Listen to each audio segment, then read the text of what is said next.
సినిమాని ఆ పోస్టర్ నిజమో కాదో తెలియదు. ఆ తెలియని కూడా ఆయన అలా ట్యాగ్ చేసి ఆయన ఒకటి చెప్తానండి ఈరోజు సభాముఖంగా, నేను లేకపోతే నేను చెప్పను అలాగా. ఆయన పవన్ కళ్యాణ్ గారికి చిరంజీవి గారికి వీరాభిమాని అండి. ఆయన కానీ అనిల్ రావుపూడి గారు కానీ, రేపు అనిల్ రావుపూడి గారి సినిమా తీస్తున్నారు, చూడండి ఏ రేంజ్లో తీస్తున్నారు, నాకు తెలిసి ఎంత బాగా తీస్తున్నారు. మాకు ఒక ఫ్యాన్ బాయ్ సినిమా ఎలా తీస్తారో, ఒక ఫ్యాన్ బాయ్ ఆయన హీరోతో సినిమా తీస్తే ఎంత బాగా వస్తుందో మనకు తెలుసు.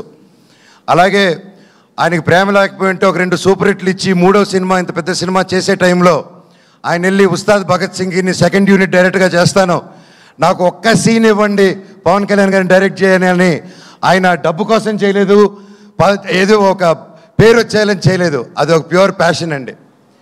ఏమంటే నేను ఒకటే చెప్తాను, ఆయన మెగా ఫ్యాన్స్లో ఒకరు, అండ్ అది నేను గర్వంగా చెప్తాను ఆయన గురించి. ఈరోజు ఒకరిని అభిమానించి ప్రేమించి జీవితాంతం ఆరాధించి అందరూ ఒక గ్యాంగ్గా ఉన్నప్పుడు సడన్గా అందరు తిరగబడి అందరు నిన్ను ఒక్కడిని చేసి నేను ఒక అన్ని తప్పుడు మాటలు చెప్తుంటే నీ గురించి అది ఎంత కష్టమేస్తుందో, ఎంత ఒక మనిషి క్షీణించిపోతాడో అది పడేవాడికి నాకు తెలుసండి. ఈరోజు మా డైరెక్టర్ గారిది కూడా అదే పరిస్థితి నాకు తెలుసు. గత 2 రోజులుగా ఇంక ఎవరైనా పట్టించుకున్నాడు, ఆయన డోంట్ కేర్ అనే వ్యక్తి. ఆయన సొంత కుటుంబం అనే మెగా ఫ్యాన్స్ ఆయన మీద అంటుంటే ఆయన అలా డల్గా అయిపోతే నేను అది చూడలేకపోతున్నాను. డైరెక్టర్ గారు, మీది మంచి మనసు, మీరేంటో మా అందరికీ తెలుసు.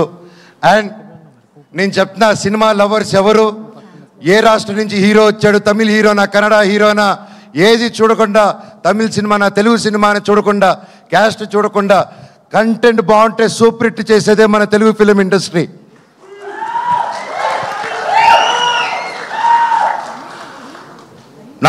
మన మెగా అభిమానులు కూడా, మెగాస్టార్ల అభిమానులు కూడా, మీరు కూడా వీర సినిమా లవర్సు, మీరు ఎంత పెద్ద పిల్లరో ఒక సినిమా ఇండస్ట్రీకి అందరికీ తెలుసు. మీరు కూడా మా అందరికీ సపోర్ట్ చేయాలి. ఒకవేళ ఆ పోస్టు పెట్టారో లేదో, అప్పుడు ఫ్యాక్ అయిందో, ఇదంతా మీకు డిస్టర్బెన్స్ కలిగినందుకు మా టీం అందరూ తరపున నేను వాళ్ళకి ఒక బ్రదర్గా, అన్నగా, తమ్ముడుగా, మీలో ఒకడుగా మీ అందరికీ క్షమాపణ కోరుతున్నాను. సినిమా ఒక్కరిది కాదండి, ఎంతో వందల మంది చేతులు కలిపితేనే ఒక సినిమా తయారవుతుంది. ఈరోజు మేమంతా కలిపి ఈ స్టేజ్ మీదకి వచ్చాము, మమ్మల్ని మీరు దీవించండి. నాది 9 సంవత్సరాల గ్యాపు, తమ్ముడిది బాబాయిది దాదాపు 4 to 5 years గ్యాప్ వచ్చింది. ఎంతో ఆశతో, ఎంతో ప్రేమతో నేను, మా కుటుంబాలు, ప్రతి ఒక్కరూ ఈ సినిమా గొప్ప విజయం అవ్వాలని 1000 కళ్ళతో ఎదురు చూస్తున్నాం. మీ మీద, దేవుడి మీద ఎంతో నమ్మకం పెట్టుకుని ఉన్నాం. సినిమా చాలా బాగా వచ్చింది.